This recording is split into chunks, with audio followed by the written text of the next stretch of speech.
राघव।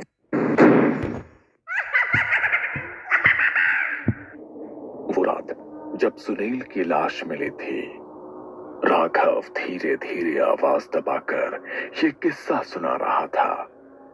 कमरे में सिर्फ एक लालटेन जल रही थी, हवा में ठंडक थी और हर खामोशी कानों को चुभ रही थी।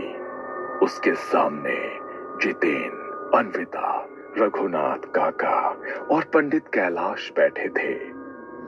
राघव ने गहरी सांस ली और कहा, ये 2 साल पहले की बात है। ठीक यहीं इस गांव में रात के 2:30 हुए थे। सुनील का फोन आया था। आवाज कांप रही थी उसकी। राघव भाई, बचा लो मुझे। वो फिर से आई है, खिड़की पर खड़ी है, शादी का जोड़ा पहने, खून से भरी मांग। मैं उस वक्त ऑफिस क्वार्टर में था। मैंने जितेन को उठाया और दोनों सीधे सुनील के घर दौड़े। गांव के किनारे वो घर था। दरवाजा अंदर से बंद था, लेकिन अंदर से फर्नीचर गिरने की आवाजें आ रही थी। सुनील, दरवाजा खोल सुनील। अंदर से कोई जवाब नहीं आया।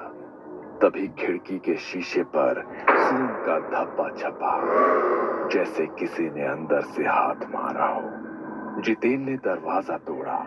अंदर का नजारा देखकर उनकी रूह कांप उठी। सुनील छत से उल्टा लटका हुआ था। उसकी गर्दन पर शादी के जोड़े का लाल दुपट्टा बंधा था और दीवार पर बड़े बड़े अक्षरों में खून से लिखा था, मैं वापस आऊंगी। राघव के शब्द गले में अटक गए। कमरे में बैठी अन्विता के माथे से पसीना टपक रहा था। क्या पुलिस ने कुछ बताया? राघव ने धीरे से सिर हिलाया। नहीं, पोस्टमार्टम में किसी आत्महत्या का सबूत नहीं मिला। न रस्सी का निशान, न कोई दवा, न कोई जहर। तब से ये गांव बदल गया है राघव। लोग कहते हैं कि रेखा की अधूरी आत्मा हर साल लौटती है, और तभी लौटती है जब गांव में कोई शादी होने वाली होती है। अरे तुमने उसका नाम क्यों लिया? पागल हो क्या? अरे जितेन, ये गांव उस नाम से भी डरता है, क्योंकि उसकी मौत के बाद से जब भी गांव में शादी होती है, दूल्हा मंडप तक नहीं पहुंच पाता। क्या मतलब? 3 साल में 3 दूल्हे गायब हो चुके हैं। सबकी मौत अलग अलग तरीके से हुई है, लेकिन एक बात कॉमन है। मंडप के पहले वो लाल जोड़े वाली औरत तीनों को दिखी थी। रघुनाथ काका ने उस रात की पूरी सच्चाई बताई। 3 साल पहले की बात है। रेखा गांव की सबसे खूबसूरत लड़की थी। उसका रिश्ता शहर के लड़के अभिषेक से तय हुआ था। अभिषेक के घर वाले पहले तो बहुत खुश थे, लेकिन शादी से ठीक पहले उन्हें कहीं और से ज्यादा दहेज का वादा मिला। शादी की सुबह जब सभी तैयारियां पूरी हो चुकी थी, बारात आने की जगह संदेश आया, हम ये शादी नहीं कर सकते। पूरा गांव दहल गया। रेखा दुल्हन के जोड़े में सज धज कर अकेली मंडप में बैठी रही। घंटों बीत गए, पर बारात नहीं आई। लोग ताने मारने लगे। देखा, इसे सबको ठुकराने का शौक था। लड़की कितनी भी सुंदर हो, अगर किस्मत खराब हो तो सब व्यर्थ है। रेखा का दिल चूर चूर हो। गांव के लोगों ने उसे चैन से जीने नहीं दिया। लड़के मंडली में बैठकर उसका मजाक उड़ाते। अरे रेखा, अकेली कहाँ घूम रही है? चल मैं तुझे घुमाता हूँ, मेरी गाड़ी में बैठ जा। कुछ लोग उस पर गंदी नजर डालते। अब तो कोई तुझे अपनाएगा भी नहीं, किसी काम की ही नहीं रही। पर तू चाहे तो मैं तुझे रख लेता हूँ, तू मेरे काम की चीज है। गांव की औरतें भी उसे ताने देते। जब वो रास्ते से गुजरती तो कुछ कहते, हे भगवान, सुबह सुबह ये कलमुही क्यों दिख गई? अब पूरा दिन खराब हो गया। ये वाक्य उसके कानों में रोज गूंजता। परिवार का सहारा भी नहीं मिला। बाप शराब में डूब गया। माँ बीमार होकर बिस्तर पर पड़ गई। भाई गांव से बाहर जाकर काम करने लगा और धीरे धीरे घर आना बंद कर दिया। रेखा अकेली पड़ गई। गांव के लोग उसे अपशगुनी कहने लगे। उस रात जब पूरा गांव सो रहा था, रेखा ने लाल जोड़ा पहना, माथे पर सिंदूर लगाया, आईने में खुद को देखा और फुसफुसाई। जिस दिन मैं दुल्हन बनी उसी दिन मेरी जिंदगी खत्म कर दी गई। अब मैं किसी और को भी दूल्हा बनने नहीं दूंगी। उसने कमरे में खुद को बंद कर लिया और जहर खाकर अपनी जान दे दी। रेखा की मौत के एक हफ्ते के अंदर ही उसकी मां कुएं में गिरकर मर गई। बाप खेत में हार्ट अटैक से बेहोश हुआ और जब लोग पहुंचे तो वो मर चुका था। गांव छोड़ने के बाद उसका भाई का किसी को आज तक कोई पता नहीं चला। अभिषेक ने दूसरी लड़की से शादी कर ली थी, लेकिन शादी के 2 महीने बाद उसकी पत्नी घर की छत से फिसलकर गिरकर मर गई। अभिषेक के माँ बाप का कार एक्सीडेंट हो गया, उसी में उनकी मौत हो गई। अभिषेक खुद तीसरे महीने गांव लौटते समय लापता हो गया। उसकी लाश नदी किनारे मिली। गर्दन पर कुछ कसकर बांधने के निशान थे, जैसे किसी ने उसका गला घोंटा हो या फांसी दे दी हो। रघुनाथ काका ने ठंडी सांस ली और सबकी आंखों में देखते हुए कहा, रेखा ने खुद की जान नहीं दी थी, उसने बदला लिया था और अब वो हर दूल्हे को वही सजा देती है जो उसे मिली थी। सुनील की मौत के बाद पूरे गांव पर जैसे कोई पाप का साया छा गया था। पिछले 2 सालों में किसी की भी शादी नहीं हुई थी। जहां पहले शादी ब्याह का मौसम आते ही हर गली सज जाती थी, वहीं अब सिर्फ सन्नाटा पसरा रहता था।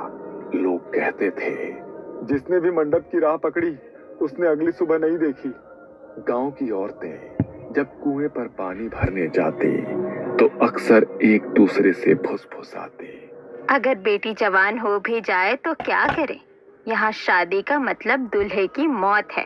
गांव के बुजुर्ग कहने लगे थे कि इस गांव की बेटियों की शादी अब बाहर ही करनी होगी। लेकिन इसी डर के बीच अचानक से एक खबर फैली, रिया की शादी तय हो गई है। रिया गांव के चौधरी हरिनाथ की इकलौती बेटी थी। पढ़ी लिखी, समझदार और बेहद ही खूबसूरत। उसकी सगाई अर्जुन से हुई थी। अर्जुन पास के कस्बे में इंजीनियर था, पढ़ा लिखा, आधुनिक सोच वाला और किसी भी अंधविश्वास पर भरोसा नहीं करने वाला।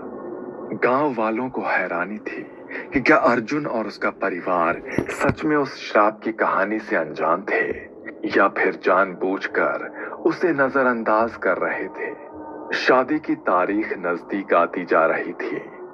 राघव, रघुनाथ काका और पंडित कैलाश बार बार चौधरी हरिनाथ को समझा रहे कि इस लड़की की शादी मत कराओ जब तक उस आत्मा का श्राप शांत न हो जाए। लेकिन हरिनाथ का कहना था कि अर्जुन और उसका परिवार इन बातों पर विश्वास नहीं करते और वो शादी नहीं रोकना चाहते। ये सब अंधविश्वास है, भूत प्रेत कुछ नहीं होता है। मैं रिया से शादी करूंगा किसी भी कीमत पर। उसकी बातें सुनकर राघव का खून खौल उठता है। उसे याद था कि सुनील की मौत की रात उसने अपनी आंखों से क्या देखा था। वो औरत लाल जोड़े में, खून से भरी मांग, आधा चेहरा जला हुआ और हाथ में दुपट्टे की कसकर बंधी गांठ। ये लो 5 करोड़ का चेक और अभी के भी। राघव जानता था कि गांव के लोग चाहे चुप रहे, लेकिन रेखा की आत्मा अभी भी वही है और वो किसी भी दूल्हे को आसानी से मंडप तक नहीं पहुंचने देगी। शादी से 1 दिन पहले की शाम थी। गांव के चौधरी हरिनाथ के घर बारात की तैयारियां जोरों पर थी। आंगन में रंगोली बनी थी, दीवारों पर लाइट्स टंगी थी, पूरा घर सजा हुआ था। अर्जुन को उसी शाम शादी का लाल जोड़ा देने के लिए रिया के घर जाना था। अर्जुन के पिता सूर्य कुमार उसके साथ चलने को तैयार होते हैं। अर्जुन बेटा, इतना अंधेरा हो गया है, अकेले मत जाओ, मैं भी साथ चलता हूँ। अर्जुन ने मुस्कुराकर उनकी बात टाल दी। चिंता मत करिए पापा, बस आधे घंटे की बात है। बाइक से जाऊंगा, जोड़ा दे दूंगा और लौट आऊंगा। आप यहीं शादी की तैयारी देखिए। सूर्य कुमार मान तो गए, लेकिन हल्दी वाली शाम अर्जुन को अकेले भेजने का उनका मन नहीं कर रहा था। अर्जुन बाहर आया, अपनी पुरानी बाइक पर बैठा और किक मारी, पर बाइक स्टार्ट नहीं हुई।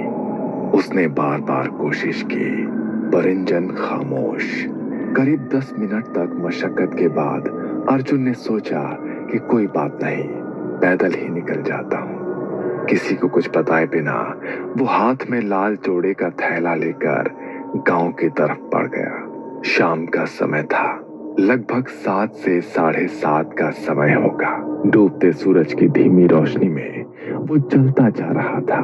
उसके मन में रिया को देखने के ख्याल से चेहरे पर खुशी थी। वो रिया के घर पहुंचा। उसने शादी का जोड़ा हरिनाथ के पास दिया। काका, तैयारी कैसी चल रही है? और रिया कहाँ है? अरे बेटा, तैयारियां तो चलती रहेंगी। तुम अकेले आए हो, तुम्हारे साथ कोई नहीं आया? पिताजी आ रहे थे, मैंने ही मना कर दिया। शादी की तैयारी भी देखनी है। वो मैं बाइक से आने ही वाला था, काफी देर तक कोशिश की, बाइक स्टार्ट नहीं हो रही थी, इसलिए चलकर ही आ गया। अच्छा, रिया ऊपर है, उसकी मेहंदी चल रही है। क्या तुम्हें कुछ बात करनी है? नहीं नहीं काका, चलने दो, मैं निकलता हूँ। अंधेरा होने लगा है, टाइम से घर नहीं पहुंचा तो पापा परेशान हो जाएंगे। आसमान में बादल घिरे थे, चांद की रोशनी कहीं खो गई थी। गांव के बाहर जाते ही रास्ता घने पेड़ों के बीच से होकर जाता था। चारों ओर अजीब सी खामोशी थी, सिर्फ हवा में हिलती टहनियों की सरसर की आवाज गूंज रही थी।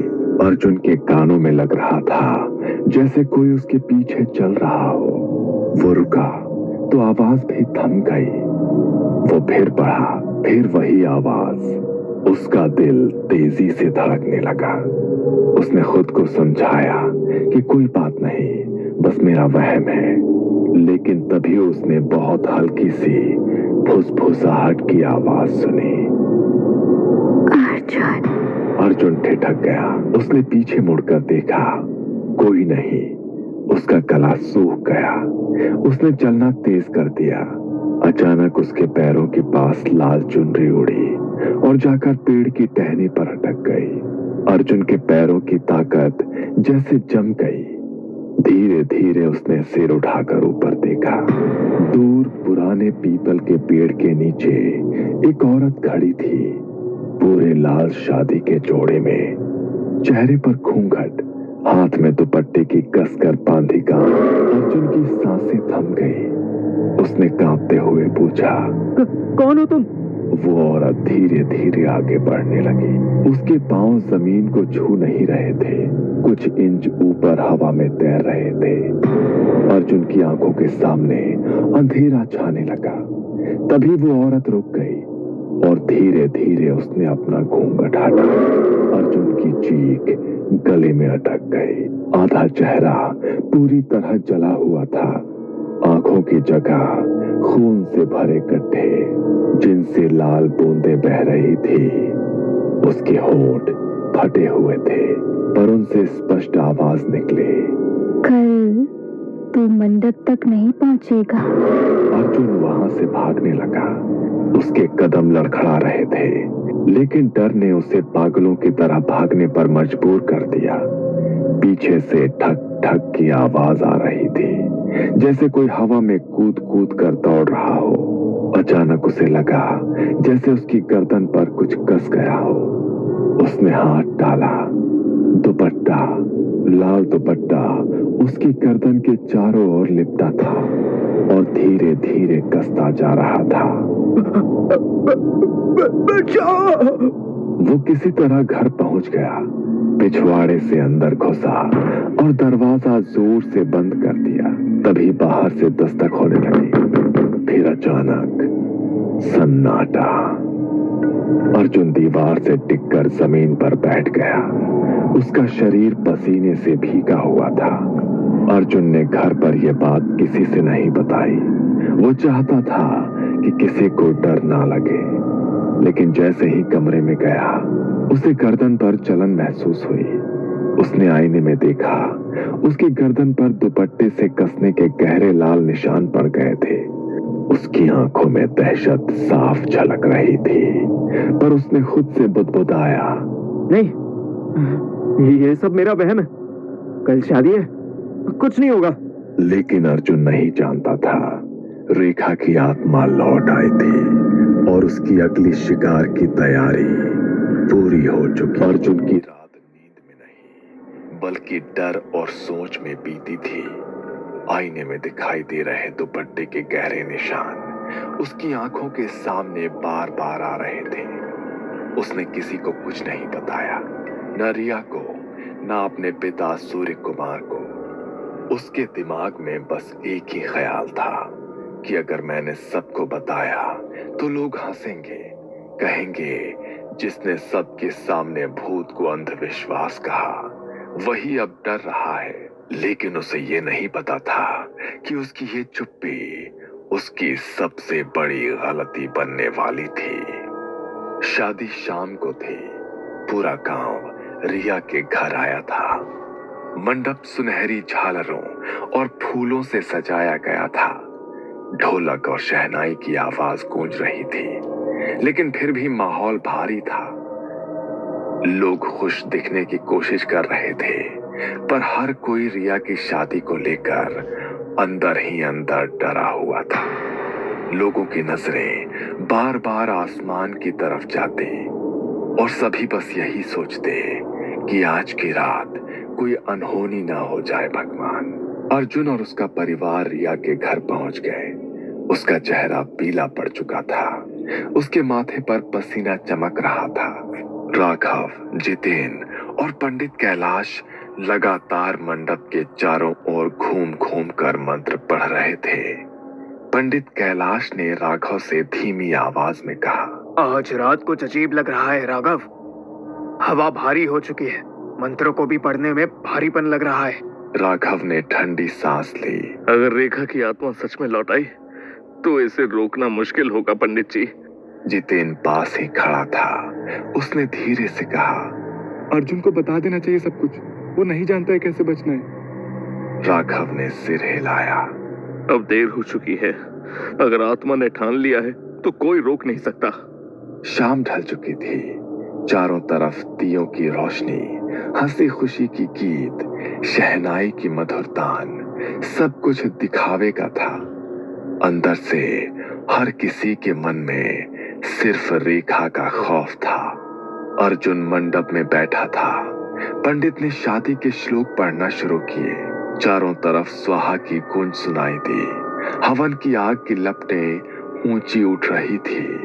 अचानक एक ठंडी हवा का झोंका आया और आग कांप उठी। फूल हवा में उड़ने लगे। अर्जुन का दिल जोर से धड़कने लगा।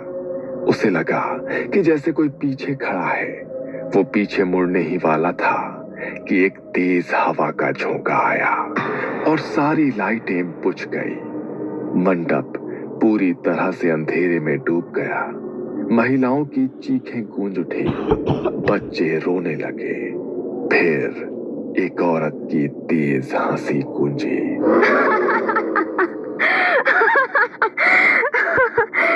फिर से एक नया दुल्हा। राघव के शरीर में ठंड दौड़ गई। वो समझ गया कि वही कल रात वाली आत्मा आई है। अंधेरे में मंडप के पीछे अचानक लाल जोड़े की चमक दिखाई दी। रेखा की आत्मा सिर पर घूंघट, हाथ में दुपट्टा, धीरे धीरे मंडप की ओर बढ़ रही थी। अर्जुन की नजरें उसी पर जमी थी। अचानक वो घूंघट हटाकर अर्जुन के सामने खड़ी हो गई। आधा चेहरा जला हुआ था, गहरी काली आंखें, खून से भरी मांग। कहा था ना कोई दुल्हा नहीं बनेगा। अर्जुन कांपता हुआ खड़ा था। उसने चिल्लाने की कोशिश की, पर गले से आवाज नहीं निकली। तभी उसके गर्दन पर दुपट्टा कस गया और तेज हवा में उसकी सांसें रुकने लगी। वो छटपटाने लगा, बचाओ, कोई है, बचाओ मुझे। पर उसकी आवाज शोर में दब गई और पलक झपकते ही अर्जुन मंडप से गायब हो चुका था। लोग चीखने लगे, बच्चों को गोद में उठाकर लोग भक्त कैलाश दौड़ते हुए बाहर पहुंचे, पर वहां कोई नहीं था, बस हवा में गूंज थी। मैं अगले दूल्हे के लिए लौटूंगी। सुबह के 5 बजे थे। गांव के किनारे तालाब के पास भीड़ लगी थी।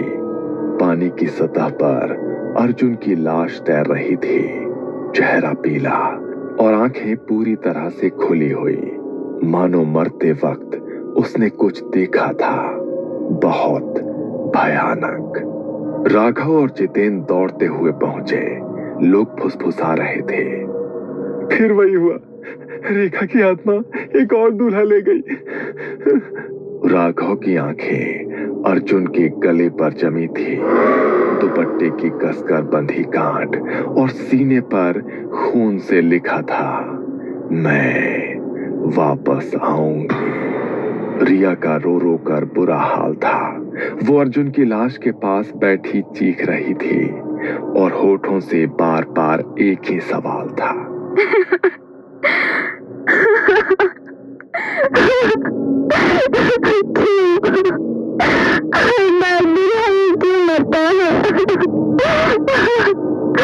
रिया के पिता चौधरी हरिनाथ पूरी तरह टूट चुके थे। उन्होंने भीड़ के बीच बैठते हुए सिर्फ इतना कहा, अब बस, अब इस गांव में कोई शादी नहीं होगी। अर्जुन की मौत के बाद कनकपुर की गलियों में फिर वही खामोशी छा गई। लोग अपने बच्चों की शादियां गांव से बाहर करने लगे, लेकिन राघव, जितेन और पंडित कैलाश ने हार नहीं मानी। उन्होंने तय किया कि उन्हें रेखा की आत्मा का सामना करना ही होगा। तीनों ने दूर दूर तक खोज की और आखिरकार एक तांत्रिक शिवा तक पहुंचे। काले कपड़े, जटाजूट, गले में अस्थियों की माला, उसकी आंखें अंगारों जैसी लाल थी। शिवा ने उनकी सारी बातें सुनी और कहा, रेखा की आत्मा अधूरी है। उसकी आखिरी इच्छा दुल्हन बनना पूरी नहीं हुई।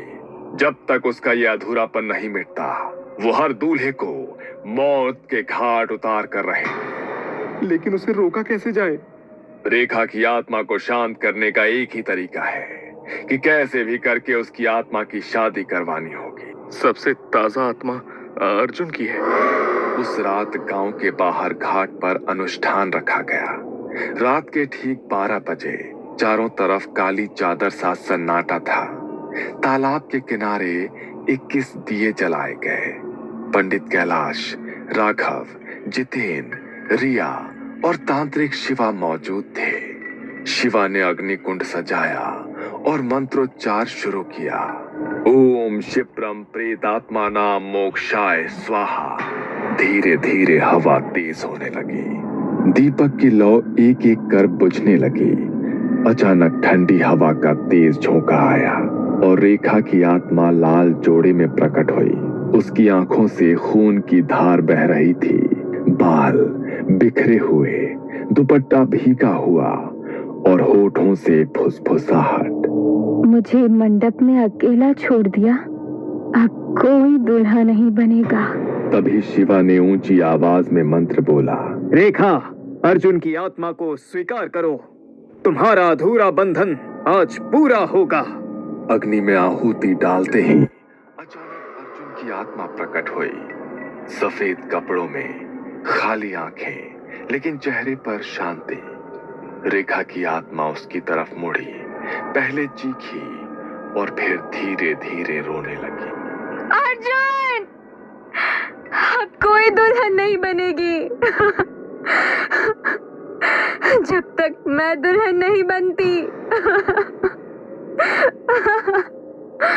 तांत्रिक ने विशेष प्रेत विवाह विधि करवाई। अर्जुन की आत्मा और रेखा की आत्मा को अग्नि के चारों ओर 7 चक्कर लगवाए गए। 7वें फेरे के बाद हवा अचानक से बंद हो गई। रेखा की आंखों में आंसू थे। उसने रिया की तरफ देखा और धीरे से कहा, अब कोई दूल्हा नहीं मरेगा।